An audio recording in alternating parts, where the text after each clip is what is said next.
ઉનામાં તહેવાર સબબ શાંતિ સમિતિની બેઠક મળી.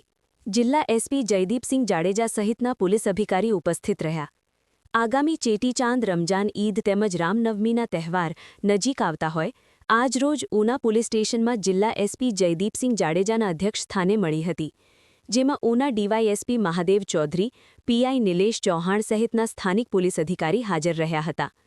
આ મીટિંગ હિન્દુ તેમજ મુસ્લિમ સમાજના આગેવાનો તેમજ વિવિધ સંસ્થાના પ્રમુખોએ હાજરી આપી હતી અને આગામી તહેવારના દિવસોમાં લોકો ઉત્સાહપૂર્વક તહેવારની કાયદાની મર્યાદા અને નીતિ નિયમોનું પાલન કરી ઉજવણી કરે અને કોઈ ઉશ્કેરીજનક ભાષાનો પ્રયોગ ન થાય તેની ખાસ તકેદારી રાખવામાં આવે અને પોલીસ દ્વારા આવતીકાલથી જે તમામ રૂટો પર સઘન ફૂટ પેટ્રોલિંગ કરવામાં આવશે અને ડ્રોન કેમેરાથી પણ પોલીસ દ્વારા સતત નજર રાખવામાં આવશે અને બંને સમાજના આગેવાનો સાથે બેઠકમાં પણ પોલીસ અધિકારીએ જણાવેલ હતું કે કોઈને કંઈ તકલીફ કે કશું વાંધાજનક લાગે તો પોલીસનો સંપર્ક કરવો અને યુવાનો દ્વારા તહેવારના દિવસોમાં બાઇક પૂરપાટ ઝડપે ન ચલાવે તેની ખાસ તકેદારી રાખવી અને અંદરોઅંદર કોઈના વાંધા હોય એ તહેવારના દિવસોમાં બહાર ના આવે તેની ખાસ તકેદારી રાખવા સૂચના આપવામાં આવેલ.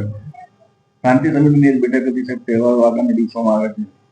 આગામી દિવસોમાં 19 તારીખે ચેટીચંદનો તહેવાર આવે છે, 21 તારીખે રમઝાન ઈદનો તહેવાર આવે છે અને 26 તારીખે રામનવમીનો તહેવાર આવે છે. આ તહેવારો અનુસંધાને બંને હિન્દુ અને મુસ્લિમ સમુદાયના જે આગેવાન લોકો, જે જૂનું શોભાયાત્રાના આયોજકો, એની આજે શાંતિ સમિતિની મિટિંગ માનનીય પોલીસ અધિક્ષક સાહેબશ્રીની અધ્યક્ષતામાં રાખવામાં આવેલી ઉના ખાતે.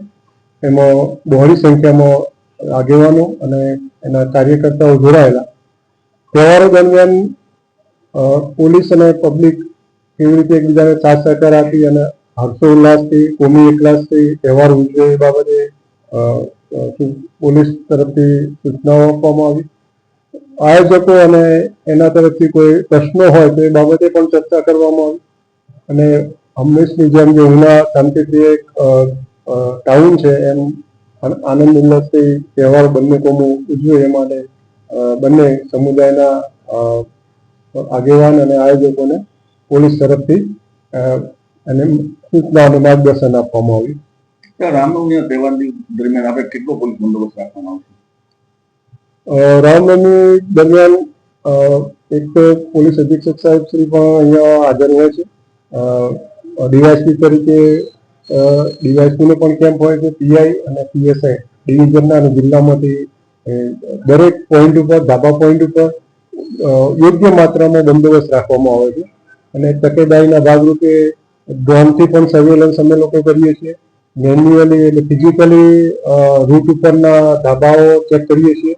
અત્યારે આજથી જ રૂટ ઉપર અને સમગ્ર ટાઉનમાં સ્થાનિક પોલીસ દ્વારા અને પોલીસ અધિકારીઓ દ્વારા ફૂટ પેટ્રોલિંગ અને શરૂ કરવામાં આવ્યું છે.